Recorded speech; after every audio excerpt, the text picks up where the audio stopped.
Isang magandang araw po sa inyong lahat. Muli magkakaroon tayo ng verse of the day from Job chapter 14, verse 1. Sabi dito, "Man who is born of a woman is few of days and full of trouble." Salamat sa salita ng Panginoon. Sa talatang ito, ang sinasabi ni Job sa bawat tao ay mula sa kanyang ina. Yan ang katotohanan. Ngunit, ano ang katotohanan na taglay ng tao? Una, may kaunting buhay. Few of days means life is short. Na nilarawan ni Job doon sa verse 2 na kanyang binanggit, sabi doon, siya'y uusbong na gaya ng bulaklak at nalalanta.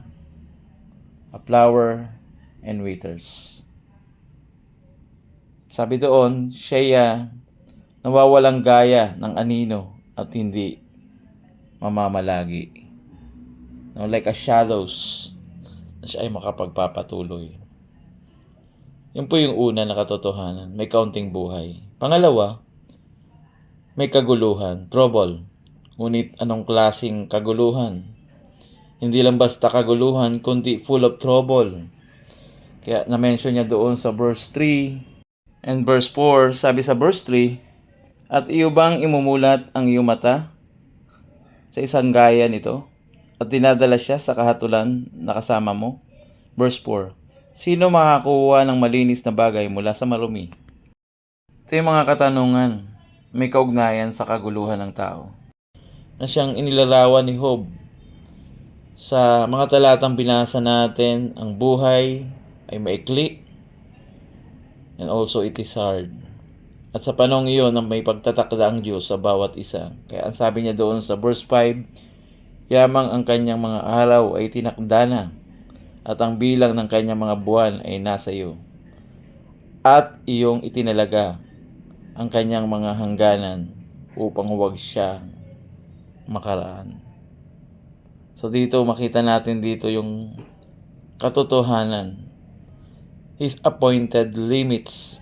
May hangganan. Ganito ang buhay ng bawat tao. Kaya samantalahin natin ang paggawa ng mabuti bilang tunay na sumampalataya sa Diyos na gawin ang nais niya at kalooban ng Diyos upang sa kaunting buhay na yan ay nagiging makabulong buhay dito natin sa lupa. Hindi ang magpakasama na dulot ng puno ng kaguluhan, full of trouble at alalahaning may hangganan ang bawat isa. At hindi natin alam kung hanggang kailan ang hangganang iyan. Kaya mamuhay ka na kay Kristo Jesus na nagbibigay ng bagong buhay upang makapamuhay bilang kumilala sa Diyos. At kung hindi ganito, ilapit mo ang buhay mo kay Jesus upang ang buhay natin ay maging makabuluhan sa kabila ng kaiklian at kaguluhan. Remember the appointed limits of God.